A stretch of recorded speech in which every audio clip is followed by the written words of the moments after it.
Any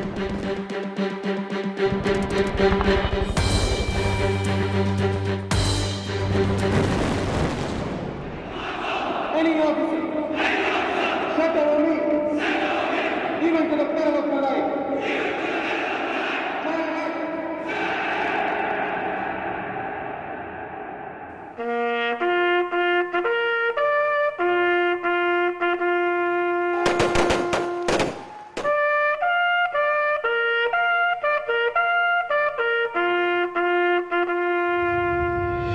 Pakistan के हुक्मरान सुन ले,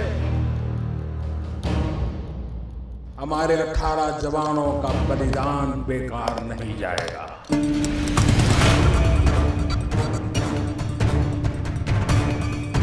The Indian Army conducted surgical strikes last night at these launch pads. The principle of uncertainty that India do not retaliate has been taken away. बेटा शहीद हुआ है, किसी का भाई शहीद हुआ है, हम उनको मैसेज देना चाहते हैं कि हमने जो उनकी शहादत है उसका बदला हमने ले लिया। हमारे 18 जवानों का बलिदान बेकार नहीं जाएगा। ठीक एक साल पहले मोदी सरकार ने पाकिस्तान पर सर्जिकल स्ट्राइक करने का फैसला लिया, जिसे भारतीय सेना ने अंजाम दिया। पिछले एक साल में सर्जिकल स्ट्राइक ये शब्द आपने सैकड़ों हजारों बार सुना होगा, पर आज तक कभी किसी ने कभी भी आधिकारिक तौर पर इस बारे में विस्तृत जानकारी नहीं दी। पहली बार किसी चैनल पर भारतीय सेना के स्पेशल फोर्सेस के जवान और अफसरों से खुद सुनिए कि उन्होंने कब, क्यों, कहां और कैसे सर्जिकल स्ट्राइक ऑपरेशन को अंजाम दिया। हमारे 18 जवानों का बलिदान बेकार नहीं जाएगा। जब उड़ी अटैक हुआ तो उस समय मैं 15 कोर में था। वहाँ पे मुझे बिहार रेजिमेंट के कुछ बंदे मिले जिन्होंने मुझे बताया कि उड़ी में उनके साथ ये हादसा हुआ। जो एक्यूरेट कैजुअलिटी थी उनकी तो उसका उन्हें भी पता नहीं था, तो उन्होंने बताया कि लगभग 15 से 20 बंदे उनके इस हादसे में कैजुअलिटी हुए हैं। तो उनको ये नहीं पता था कि मैं पैरा स्पेशल फोर्स से ताल्लुक़ रखता हूँ। तो मैंने उनको बताया कि थोड़ा ब्रीफ करेंगे तो मैं थोड़ा शायद और गहराई से उनके बारे में जान सकता हूँ।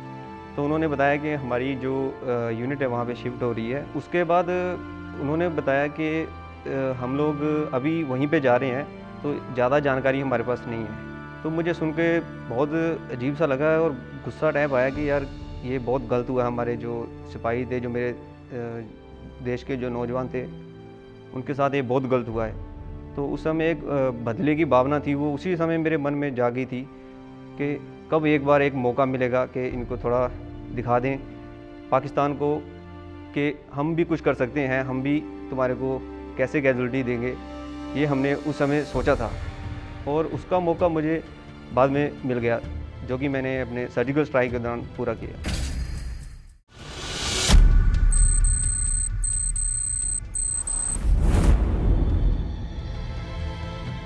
उड़ी में जब अटैक हुआ था तो उस टाइम मैं भी वहीं पे था। जो वहाँ का सिचुएशन था और जब हमने अपनी कैजुअलिटीज़ देखी तो हमारे अंदर एक अलग टाइप का गुस्सा था। हमारे बिहार रेजिमेंट के ही कुछ जेसीओ साहब थे, सिपाही थे। तो हमने उनसे बात किया तो उन लोगों ने बताया कि ये गलत हुआ है और इसका बदला लेना। हमारी टीम ने उस टाइम भी उन्हें आश्वासन दिया कि भारतीय फ़ौज के साथ और हम सब एक ही फ़ौज हैं और हम इसका बदला ज़रूर लेंगे और उन्हें जल्द से जल्द इस चीज़ का इंसाफ दिलाएंगे।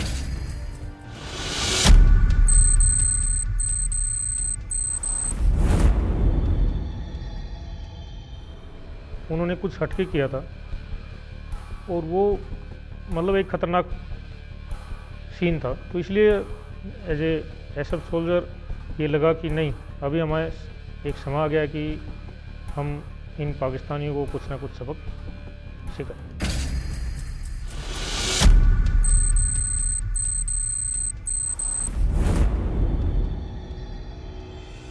जितना हमारे ऊपर वो कर रहे हैं तो अभी यानी कि हद से भी यानी ऊपर चला गया है, पानी अभी ऊपर है। तो हमें जल्दी से जल्दी इसके क्या है ऑर्डर मिलना चाहिए और जल्दी हमें इसका रिएक्ट करना चाहिए। जितने उनके लॉन्चिंग पैड हैं या कुछ जहाँ से यानी कि इन्फिल्ट्रेशन वो कर रहे हैं, जिसके माध्यम से कर रहे हैं, तो उनको सबक सिखाना बहुत ज़रूरी है।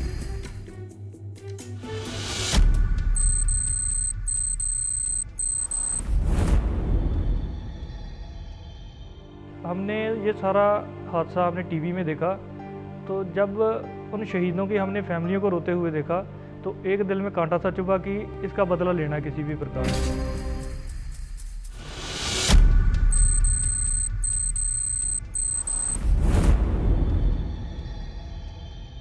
हमारे कोर कमांडर भी, जीओसी भी, हमारे ब्रिगेड कमांडर सब लोग बोल रहे थे कि यार ये करना है और ये आप लोगों को ही करना है। तो ये हमारे लिए जो फेथ हमें हमारे ऊपर वो दिखा रहे थे, तो ये हमारे लिए सबसे बड़ी मोटिवेशन की चीज़ थी। जो वहाँ का एटमॉस्फेयर देख के लग रहा था बातचीत करके कि अब की बार जो होगा वो बहुत बड़े पैमाने पर होगा और काफ़ी इलाकों में होगा। हमारे सारे सीनियर ऑफिसर्स आए, हमारे चीफ साहब भी आए थे, हमारे आर्मी कमांडर और जितने भी बड़े अधिकारी लोग थे सब लोग आए हुए थे। उन्होंने उसी टाइम उन्हें बताया कि वी आर रेडी। हमारे कमांडिंग ऑफिसर साहब को रोल मिल गया था, लेकिन जगह, टाइम वो सब हमने फिक्स करना था। डायरेक्शन सबकी तरफ से एक ही था कि इसका बहुत ही मल्टीपल जगह पे, और इसका जो रिएक्शन है वो काफ़ी हार्श और ये काफ़ी यादगार होना चाहिए।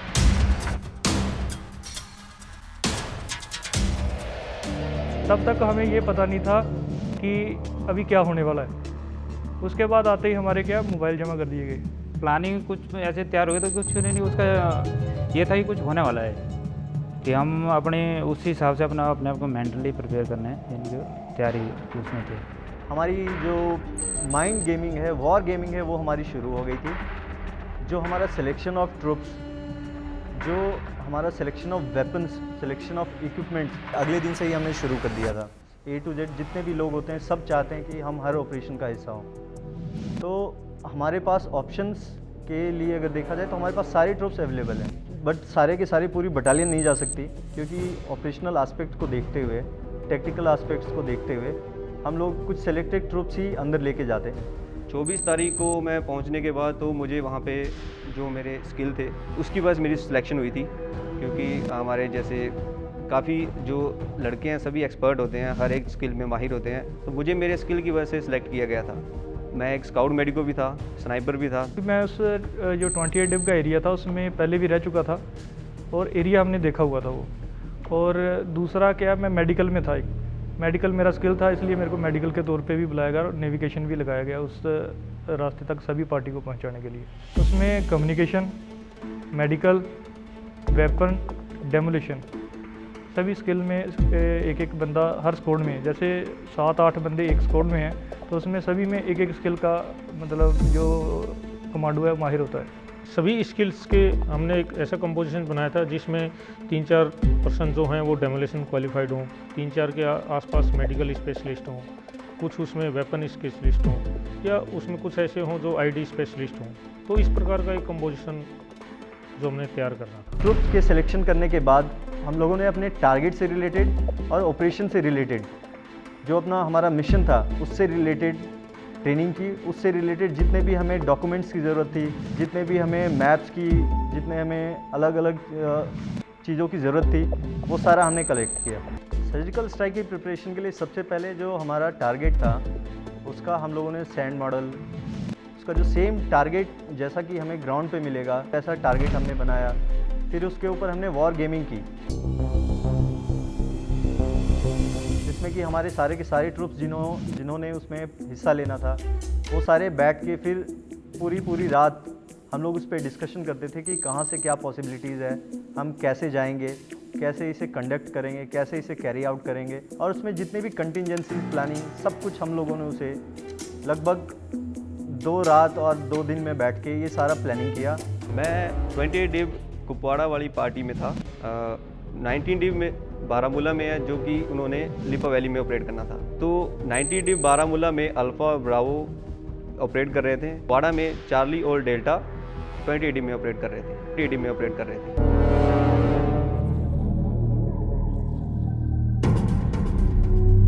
जो हमारी सबसे पहले थी वो हमारी थी प्रिलिमिनरी रेकी। जैसे कि हमारे जो टारगेट्स थे तो उन टारगेट्स पे जाने के लिए हमने लगभग 8 दिन पहले से ही अपनी रेकी टीम जो होती है हमारी CTR जिसे हम बोलते हैं, क्लोज टारगेट रेकी टीम, तो हमारी अलग अलग 4 से 5 क्लोज टारगेट रेकी टीम अलग अलग डायरेक्शंस थे जो हमारे टारगेट की प्रिलिमिनरी रेकी के लिए गई। ये हमारी एक क्लोज टारगेट रैकी पार्टी थी जो लगभग शायद 22 तारीख के लगभग निकल चुकी थी और 24 को दोबारा वापस अपनी लोकेशन में आ गई थी। तो इन्होंने वहाँ पे जाके दोबारा सर्वेलेंस किया, उस टारगेट को अपने ऑब्जर्व में रखा और वहाँ पे देखा कि अभी जो एक लॉन्च पैड जहाँ से मिलिटेंट आगे क्रॉस होते थे और इन्फिल्ट्रेट करते थे वैली में आने के लिए, तो इन्होंने वहाँ पे जो नफरी काउंट की तो मैक्सिमम वहाँ पे 15 से 20 तो उनके जो मुजाहिदीन बोल सकते हैं हम उसको कि मुजाहिदीन थे, और बाकी जो 5-7 जो एक रेगुलर आर्मी के टाइप बंदे थे। जब ये टीम हमारी वहाँ पे जाके टारगेट को कंफर्म करके वापस आई, फिर उसके बाद हम पोस्ट के अंदर ही किसी सीक्रेट रूम में जाके फिर हमने वहाँ पे छोटे छोटे स्मॉल ग्रुप्स में एरिया स्पेसिफिक, टारगेट स्पेसिफिक, फिर हमने वहाँ पे उसकी ब्रीफिंग और फिर उसका जो फाइनल जो हमारा प्लानिंग था वो उसे कंडक्ट किया। फिर हमारे सीओ साहब के डायरेक्शंस के अनुसार फिर हम लोगों ने अपना इंडक्शन शुरू किया।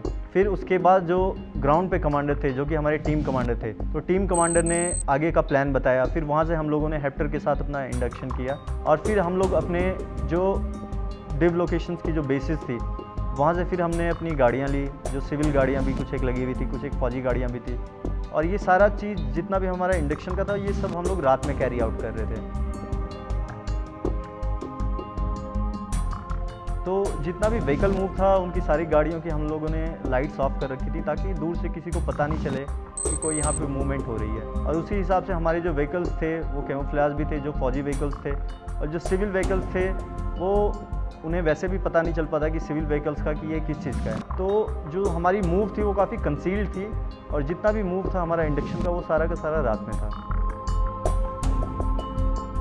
हमारा इन्फिल्ट्रेशन या इंसर्शन जो हमारा था तो हमने स्कैटर्ड वे में किया था। हम लोग 3 दिन पहले कुछ पार्टी गई, कुछ पार्टी 2 दिन पहले गई, कुछ पार्टी बिल्कुल लास्ट डे गई जिस रात हमारा। तो जो हमारी सर्विलेंस टीम थी, जो रेकी टीम्स थी, वो हमारी लगभग 3 दिन पहले रात के टाइम पे ही निकल गई। जो हमारी सपोर्ट ग्रुप, जो हमारे बाकी पार्टीज़ थे वो लगभग 2 दिन पहले निकले, और जो हमारी स्ट्राइक टीम्स थी वो बिल्कुल एक दिन पहले, लगभग 24 आवर्स पहले उन्होंने अपना मूव किया।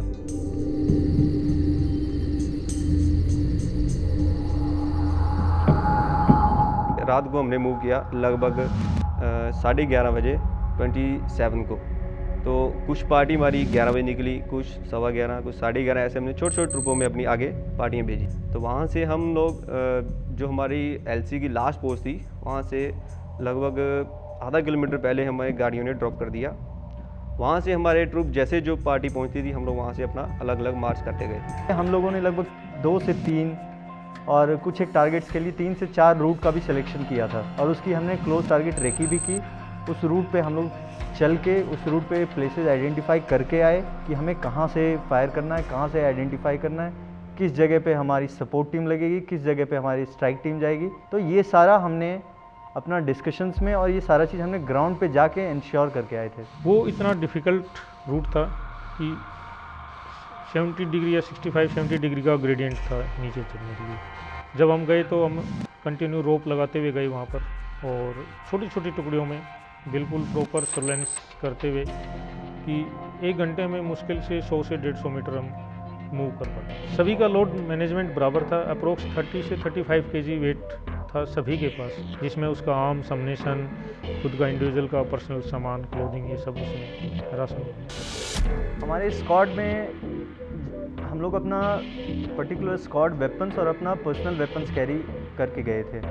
तो हर एक वेपन का जितना भी एम्युनिशन होता है और जो इस ऑपरेशन के हिसाब से रिक्वायर्ड था वो सारा का सारा एम्युनिशन, चाहे वो मैगजीन्स हो, चाहे वो हमारे ग्रेनेड्स हों, चाहे वो हमारे रॉकेट लॉन्चर्स के राउंड्स हो, तो वो सारा हम लोग इंडिविजुअल, हर एक इंडिविजुअल अपने अपने रक्सैक में कैरी कर लेते हैं। हमारे पास पर्सनल वेपन है, असॉल्ट राइफल्स हैं अपनी। उसके बाद में स्पोर्ट वेपन में हमारे पास मशीन गन्स हैं, रॉकेट लॉन्चर्स हैं, ये सब है हमारे पास। हमारा इंटरनल कम्युनिकेशन था, और इंटरनल कम्युनिकेशन से हमने एक बेस कम्युनिकेशन बनाया हुआ था। बेस से हम अगर हमने कुछ लेना हो तो हम बेस से कॉन्टैक्ट कर सकते थे। बाकी दूसरी टीम से बेस का दूसरी टीम के साथ कॉन्टैक्ट था। UAVs ये काफ़ी हायर लेवल पे, हायर हेडक्वार्टर्स के लेवल पे मॉनिटर हो रहा था। जिसकी जानकारी इवन ऑन ग्राउंड काफ़ी ट्रुप्स को भी या हमें भी काफ़ी वेग नॉलेज ही था, बट हमें पता था कि UAVs इट्स हायर हेडक्वार्टर जो सबसे हमारा होता है, तो वहाँ से मॉनिटर किया जा रहा था ये सारा का सारा। जब हमने UAV को ऊपर उड़ते हुए देखा तो हमने टीम कमांडर साहब को इन्फॉर्म किया, क्योंकि हमें ये पता नहीं था कि ये पाकिस्तान की है कि हमारी है। फिर टीम कमांडर साहब ने बताया कि ये अपनी है, मतलब हम आड़ ले ली थी, उसको देख के हमने कि सारे के आड़ में हो गई, सारे छुप गए थे। लेकिन फिर टीम कमांडर साहब ने बोला चलते रहो, ये अपनी है। जो हमने ओपन पैच का एरिया था वो हमने क्या लेट लूट के, क्योंकि नीचे से उनका गांव था पाकिस्तान का, उधर से सामने दिखता था, लेकिन जो ओपन पैच था वो हम लेट के उसको रेंग के हमने पार कर दिया था। 28 को रात को 11 बजे के करीब उन्होंने एक हैवी फायर शुरू कर दिया, जो कि उनकी जो रूटीन फायर थी उसमें शामिल नहीं था, क्योंकि हमने पहले उसे टारगेट को देख रखा था। तो वो क्या करते थे, कभी कभी रात को 10 बजे 11 बजे कोई रूटीन नहीं था, पर 2 या 3 राउंड फायर करते थे विद इन 2 आवर्स 3 आवर्स ऐसे में। पर उस दिन 11 बजे के बाद 28 तारीख को उन्होंने काफ़ी मात्रा में फायर करना हमारे तरफ शुरू कर दिया। वो ऐसा नहीं था कि हम डिटेक्ट हुए, वो उनको थोड़ा डर लग रहा था। वो लोग भी ऐसा लग रहा था हमें जैसे उन्हें भी पता हो कि हमारे ऊपर कुछ होने वाला है।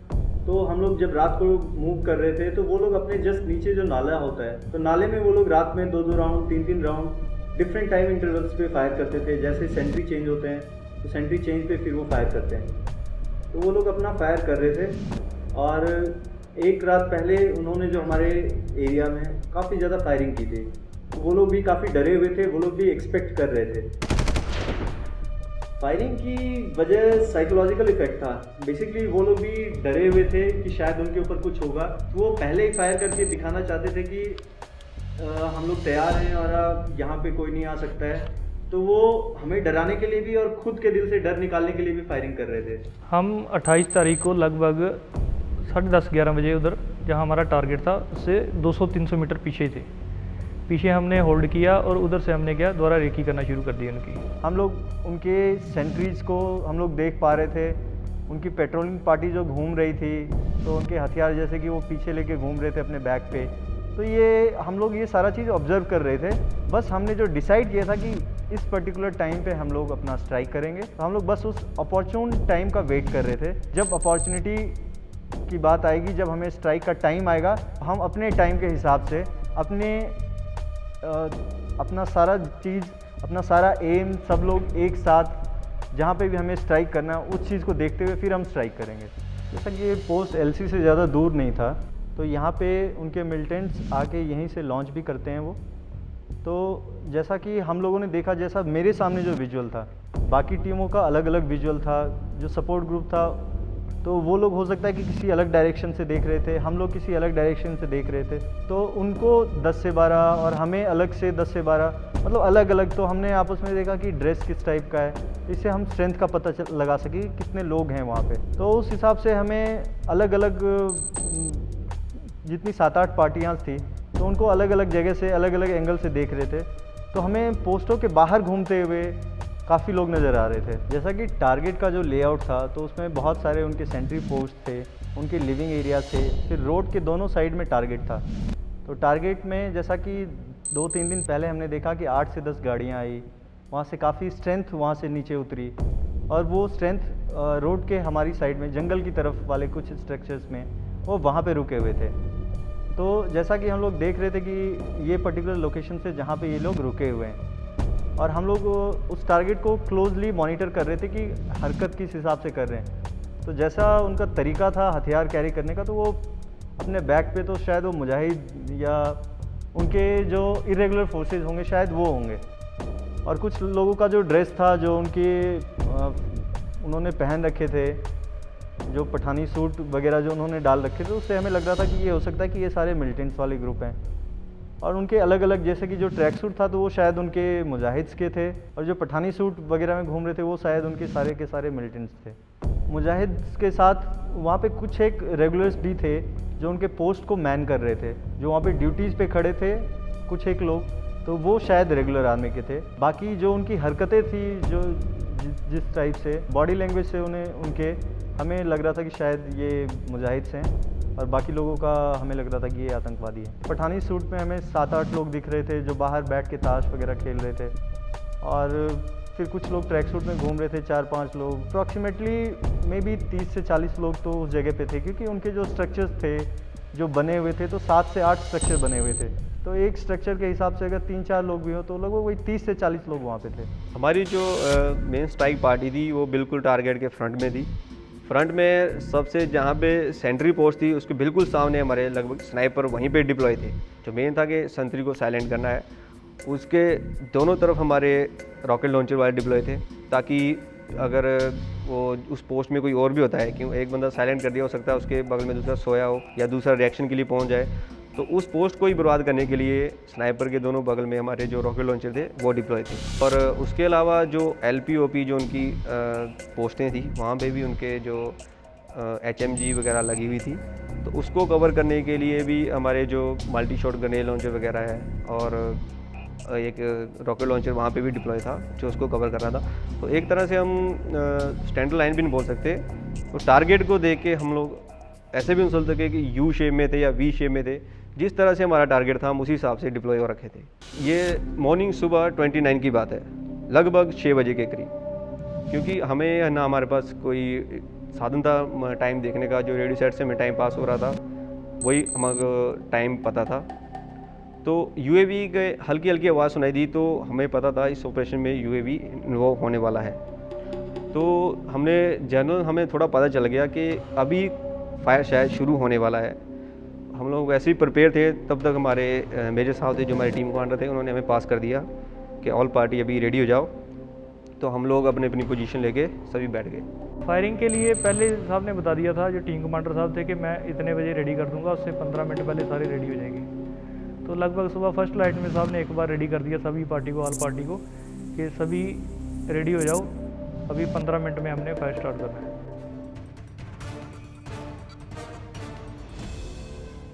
जैसे ही फायर शुरू करना था तो टीम कमांडर साहब ने एक बार ऑल स्टेशन और गो 3, 2, 1 गो के ऊपर हमारा फायर शुरू हुआ। तो जो सबसे पहले हमारा फायर था वो था संतरी के लिए। जो पोस्ट एक्टिव थी उनको साइलेंस करने के लिए जो संतरी थे उसके ऊपर हमने सबसे ज़्यादा पहले फायर डाला। उसके बाद हमारे जो रॉकेट लॉन्चर थे उन्होंने ORs लीविंग थे, क्योंकि मैक्सिमम नफरी उनकी वहीं थी, सिविल ड्रेस में दिख रहे थे। तो सभी 2 बैरिक थी जो OR लीविंग थी वहाँ पे रह रहे थे। तो उसके बाद संतरी के बाद उन्होंने OR लीविंग थी उसको कवर किया। उसके बाद जो हमने खुद नाम दिया था एक ऑफिसर हट उसको कवर किया। और उसके बाद उनका जो एक कुक उसके पास एक लाइन थी जहाँ पे लगभग 5 या 6 लोग रहते थे, तो वहाँ पे हमने फायर किया। उसके बाद फिर हमारे सपोर्ट वेपन्स ने जब हमारा एक बार क्लियरेंस देने के बाद कि हाँ अब आप फायर कर सकते हो, तो उसके बाद हमारे सपोर्ट वेपन्स ने फायर किया।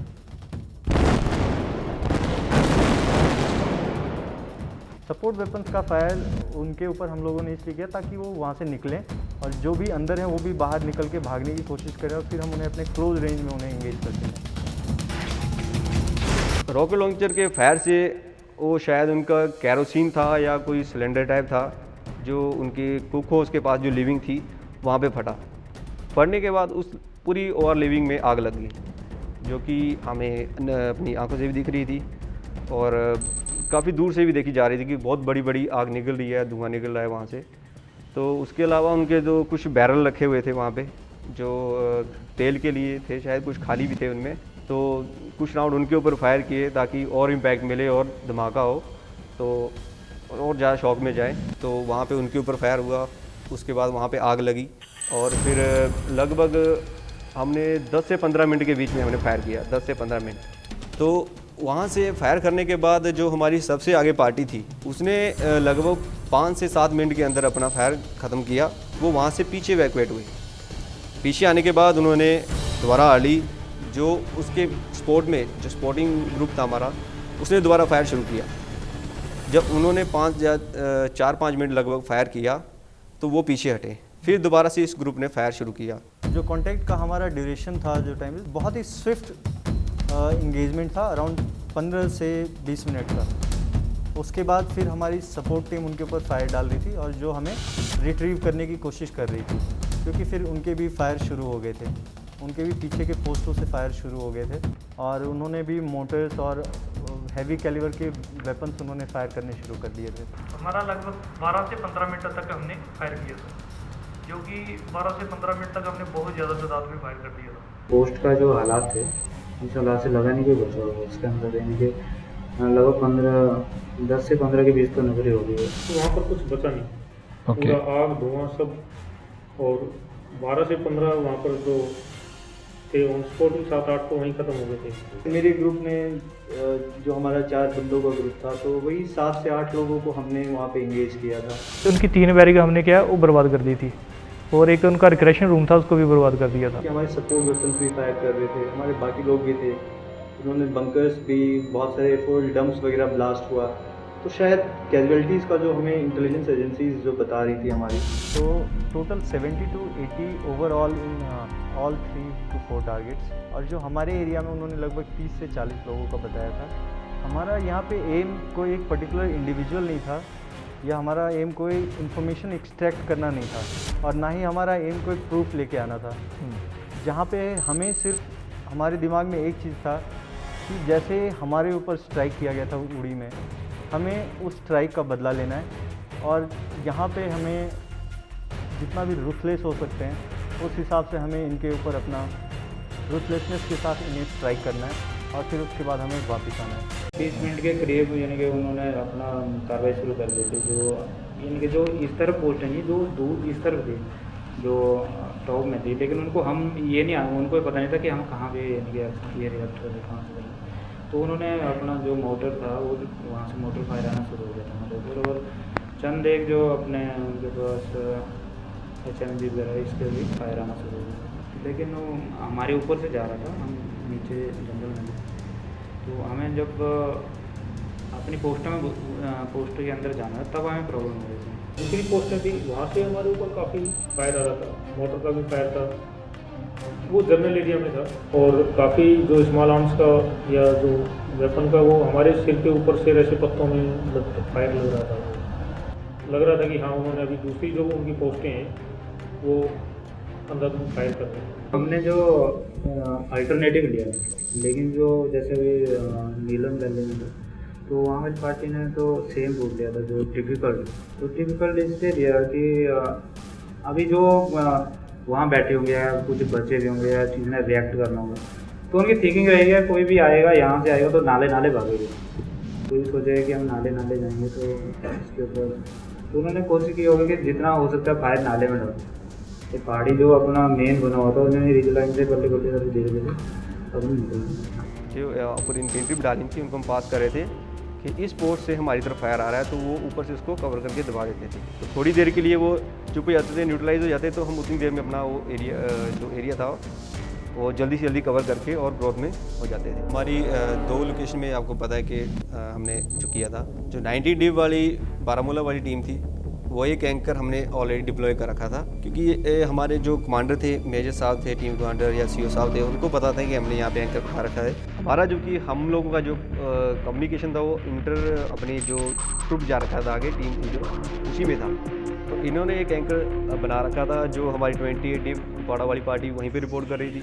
जो 90 डिव है वो भी वहाँ पे अपनी रिपोर्टिंग कर रहा था कि बंदे सही है, यह टारगेट की सिचुएशन है, या जो 90 डिव वाले देख रहे थे वो उन्होंने वहाँ पे पास किया कि ऑपरेशन सक्सेस है। और यहाँ जो 28 वाली है उन्होंने भी बताया कि ऑपरेशन सक्सेस है। हमने तो अपने निशान भी नहीं उधर छोड़े, जो हमारे ग्रेनेड लॉन्चर वगैरह उनका हम जो निशान थे वो भी अपने साथ ही कैरी करके वापस लाए थे। और जब हम अपने एरिया में आए उधर टीम कमांडर साहब ने होल्ड कराया और एक बार सबको सतरी तौर पे चेक किया कि बंदे पूरे हैं, कोई छूट तो नहीं गया। उसके बाद ओके रिपोर्ट दी साहब ने कि बंदे आल ओके। वहाँ से लगभग थोड़ा और आगे जाने के बाद हमें एक दोबारा धमाका सुनाई दिया। हम लोग तो फिर वहाँ पे दोबारा कवर में हो गए। हमने सोचा शायद कि ये इन्फिल्ट्रेशन रूट एक्चुअली वो, तो शायद हो सकता है कि कोई मिलिटेंट वहाँ से क्रॉस हो चुका हो और वहाँ पे हमारे ऊपर क्या दोबारा हमारा फायर कॉन्टैक्ट शुरू हो चुका हो। तो हमें तो थोड़ी देर के लिए ऐसा लगा कि अभी वहाँ से हम उस रेंज से तो बाहर आ चुके हैं फायर के, पर अभी हमारा आगे फायर खुला है तो इसका मतलब कोई हमारा कॉन्टैक्ट हो चुका है। पर वो एक्चुअली कॉन्टैक्ट नहीं था। हमारा एक लड़का था जो माइनिंग कैजुअलिटी हो गया था, उसका पैर एक माइन में आ चुका था। तो वो रूट हमने कई बार पहले सेलेक्ट कर चुका है। वो रूट खुला हुआ था, हम लोग वहाँ से पहले भी कई बार आ जा चुके थे। तो हम बोल सकते हैं कि शायद उसकी किस्मत साथ नहीं दी, तो इसकी वजह से उसका माइन में पैर आ गया। जो इसका पैर उड़ा था उसके बड्डी ने फिर सेट में पास किया है कि माइन ब्लास्ट हो गया। फिर मैं और 2-3 बंदे और थे जो मेडिकल वाले थे, हम सारे इकट्ठे क्लोज हो गए। उसके बाद हमने उसका जो जूता था, जो पैर उड़ा हुआ था जूता, उसका खोला और जो एक्सोस्टेट मैंने पहले बताया, एक्सोस्टेट हम जो यूज़ करते हैं, वो एक्सोस्टेट को उसके पैर में हमने डाला, तोड़ के उसके पैर में डाल दिया ताकि ब्लीडिंग ना हो। उसके बाद हमने उसका फर्स्ट एड कर दिया और जो पेन किलर इंजेक्शन थे वो दे दिए और पेन किलर खाने के लिए भी दे दिया। हमने एक रिजर्व स्क्वाड रखा था जो इसी काम के लिए था एक्चुअली, कि जो अगर हमारी कैजुअलिटी होती है तो उसको वहाँ से हम वापस लेके जाने के लिए। पर वो स्क्वाड ऑलरेडी थोड़ा ऊपर जा चुका था, तो वहाँ से सिर्फ हमने एक बंदा बुलाया कि माइन एरिया है, सभी स्क्वाड आएगा तो हो सकता है हमारी और कैजुअलिटी हो सके। तो इसलिए हमने सिर्फ एक बंदा बुलाया जो स्ट्रेचर लेके वापस आया। हमने उसको स्ट्रेचर पे कैरी करने की कोशिश की, पर वो नहीं हो पाया क्योंकि जो स्लोप था वो बहुत ज़्यादा था। और दूसरा क्या था कि अगर स्ट्रेचर कैरी करते तो मैन पावर भी ज़्यादा चाहिए, कम से कम दो बंदे चाहिए होते थे, तो उसमें तो और कैजुअलिटी होने का खतरा था। तो उसकी वजह से हमने क्या किया कि एक बंदे ने, सिंगल बंदे ने उस बंदे को जो उसका बैटल लोड था, हमने सभी में डिस्ट्रीब्यूट किया दोबारा से, उसको खुद अपनी पीठ पे कैरी किया। और रोड इतना ज़्यादा ख़राब था कि हम खुद नहीं अकेले सिंगल चल पा रहे थे, पर हमें उसको लेके चलना था। तो सभी बंदों ने बहुत अच्छा कोऑर्डिनेशन किया, आगे बंदे हेल्प कर रहे थे, इसको खींच भी रहे थे, तो उसको उठा के भी जैसे कोई थकता तो शिफ्ट भी कर रहे थे। तो ऐसा नहीं है कि जैसे हम कैजुअलिटी हुआ तो वहाँ पे हमारा मोराल डाउन हुआ, जबकि वहाँ से हमारा मोराल और अप हो गया।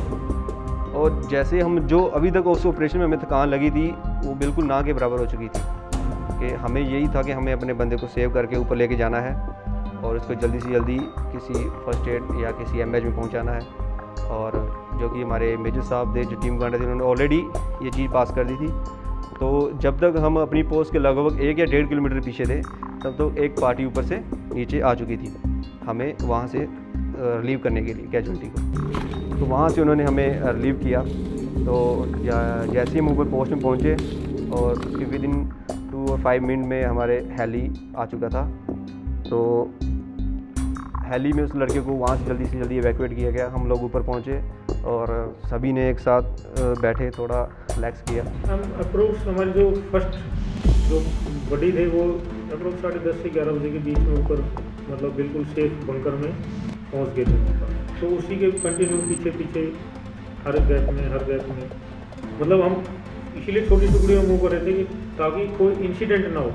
बड़ा टारगेट दिखेगा तो हो सकता है फायर वहाँ पर कर दे, छोटा टारगेट है, एक बड़ी है तो वो फास्ट भी निकलेगा। हम लोग जब वापस आ रहे थे तो लगभग पोस्ट में पहुंचने से पहले 10:30-11 बज चुके थे और हमारे ऊपर बहुत ही ज़्यादा हैवी फायर हो रहा था, तो जिससे कि हम लोग मेक आउट कर सकते थे कि वहाँ पे आवाज़ें हो रही थी, ऊपर पत्ते गिर रहे थे टूट के।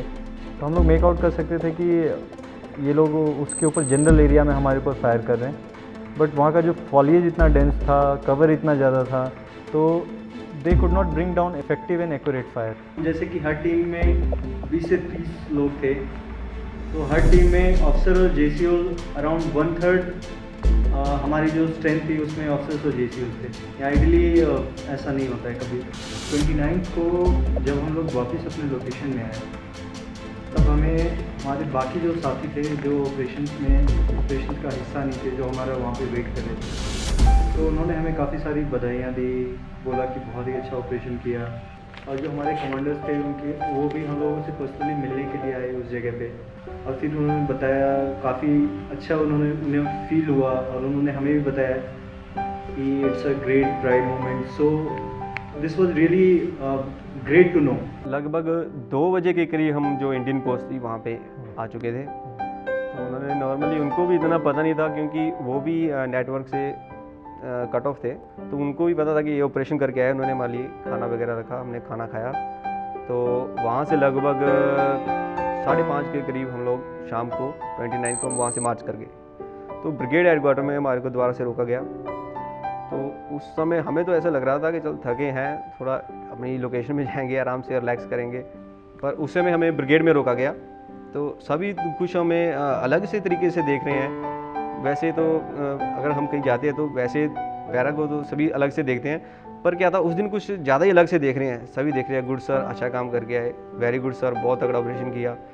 तो हमने सोचा हमें अपने ऑपरेशन के बारे में इतना पता नहीं जितना ये बोल रहे हैं कि आपने बहुत तगड़ा ऑपरेशन किया, इतने बंदे कैजुअलिटी कर दिए उनके और इतने टेररिस्ट जो कैंप थे उड़ा दिए। तो तब तक हमें कुछ पता नहीं था। एक ब्रीफिंग हॉल था, वहाँ पे ब्रिगेडियर साहब हमारे से मिलने आए, उन्होंने सभी को बधाई दी कि बहुत अच्छा ऑपरेशन किया, सक्सेस रहा।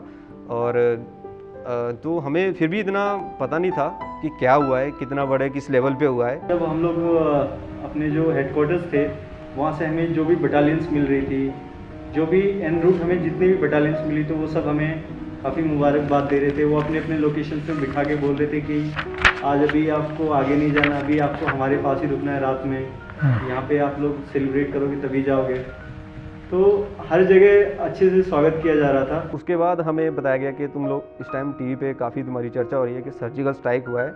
एक्चुअली हमने तो उस ऑपरेशन का भी नाम सोचा नहीं था, जो कि आप जो मीडिया है या देशवासी है इन्होंने जो ऑलरेडी हमें एक नाम दे चुके थे कि एक सर्जिकल स्ट्राइक हो चुका है। तो वहाँ से उसके बाद हम लोग अपने लोकेशन में आए, तो वहाँ से GOC साहब भी ऑलरेडी हमारा वेट कर रहे थे, उन्होंने भी हमें मुबारकबाद दी। तो लगभग 11 बजे के करीब हमने ब्रेक ऑफ किया रात को। हमें इतना नहीं पता था, तो सुबह उठ के जब हम लोग ब्रेकफास्ट वगैरह किया तो न्यूज़ TV के आगे बैठे, तब हमें पता चला कि ये मतलब कि काफ़ी बड़े लेवल पे हो चुका था। ये लगभग 30 के सुबह की बात है, तब हमें इस चीज़ का पता चला कि हमने ये जो ऑलरेडी 24 घंटे पहले हो चुका है उसके बारे में हम 24 घंटे बाद देख रहे थे। वंस वी वर टोल्ड कि ये TV पे भी आ रहा है, तो हमने फिर TV पे भी देखा तो कि ये चीज़ वहाँ पे लाइव बताया जा रहा है। एंड वो सारी चीज़ें, सारी डिटेल्स, ऑफ कोर्स उसमें थोड़ी बहुत एनोमलीज थी, लाइक कि इस जगह पे, इस लोकेशंस पे, but we were also surprised कि ये इतना जल्दी इन्हें कैसे पता चल गया। हम जब वापस अपने एरिया में लोकेशन में पहुंच गए, उसके बाद जब TV लगाया, बाकी हमारी जो पार्टी बची हुई थी उन्होंने TV में देख रहे थे। जब उन्होंने TV में बताया हमें कि ऐसे ऐसे हो गया, तो हमें यकीन नहीं हो रहा कि ऐसा इतना बड़ा ऑपरेशन हुआ है, क्योंकि हमें पता नहीं था कि इतना बड़ा ऑपरेशन हो गया। The Indian Army conducted surgical strikes last night at these launch pads. Celebration हमारा एक तरह से बोला तो उस दिन कुछ स्पेशली था, क्योंकि ऑलरेडी हम न्यूज़ में देख चुके थे, हमने एक बहुत बड़ा काम करके देश को दिया है। तो एक तरह से हम अपने गॉड का भी थैंक यू कर रहे थे कि हम सभी सेफ आ गए। तो उसके बाद हम लोग अपनी डीब्रीफिंग में गए, वहीं से हमारी पार्टी शुरू हो चुकी थी। तो उसके बाद बस हमारा बड़ा खाना वगैरह हुआ। काफ़ी जगह से बाद में भी हमें कंग्रेचुलेशन बोला जा रहा था कि बहुत अच्छा काम किया आपने, और सुन के भी हमें भी अच्छा लग रहा था कि हमने देश के लिए, अपने जवानों के लिए, उनकी शहादत के लिए हमने ये काम किया। उसी दिन फिर हमने वहाँ पे बड़ा खाना भी ऑर्गेनाइज़ किया, और फिर वहाँ पे जितने भी आसपास की जितनी बटालियंस थे तो उन सब के ऑफिसर्स और उन सब के इम्पोर्टेंट पर्सन सब लोग आके हम लोगों ने फिर वहाँ पे सेलिब्रेट किया। नया सर्जिकल स्ट्राइक हुआ था, उस वक्त तो हमें लगता था कि बदला हमने ले लिया, लेकिन उसके बाद उनकी हरकतें दोबारा ऐसी चलती रही। तो अभी दोबारा उनके साथ ऐसा करने का इरादा है कि अगर हाई फॉर्मेशन से दोबारा हमें परमिशन मिले तो दोबारा उनके साथ बदला लेंगे। ऑलरेडी हम न्यूज़ में देख चुके थे, हमने एक बहुत बड़ा काम करके देश को दिया है। तो एक तरह से हम अपने गॉड का भी थैंक यू कर रहे थे कि हम सभी सेफ आ गए। और हम बता नहीं सके, पर हम जो हमारे उड़ी में बंदे शहीद हुए थे उनके घर वालों को हम सोचे थे कि कहीं एक मैसेज दे सके कि हमने जो आपके बेटा शहीद हुआ है, किसी का भाई शहीद हुआ है, कोई भी, तो हम उनको मैसेज देना चाहते थे कि हमने आपके जो बंदे थे, जो उनकी शहादत है, उसका बदला हमने ले लिया है।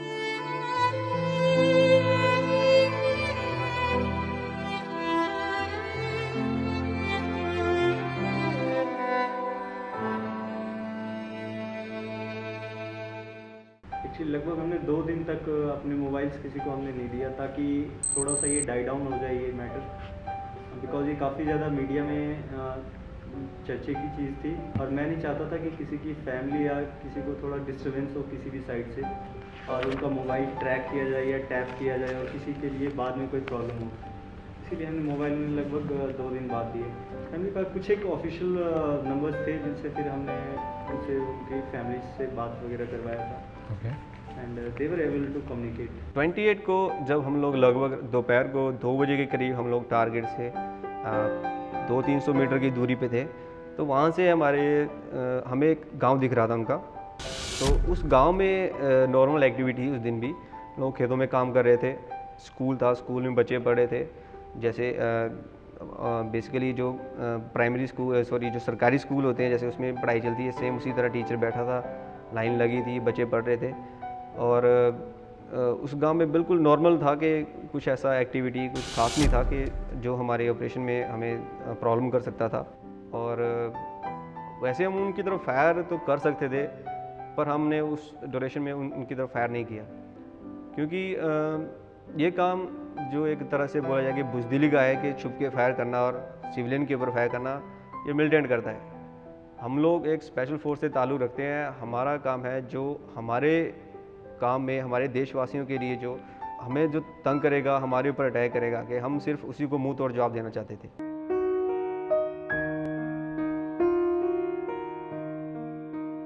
ये कैपेबिलिटी इंडियन आर्मी की थी, है और आगे भी रहेगी। तो इसके आगे भी इस प्रकार का कोई स्ट्राइक होने की गुंजाइश नहीं है, ऐसा भ्रम किसी के मन में नहीं रहना चाहिए। Indian Army is capable of doing even a bigger exercise with higher firepower capability. I appreciate the discipline the Prime Minister keeps. He virtually took all that offensive.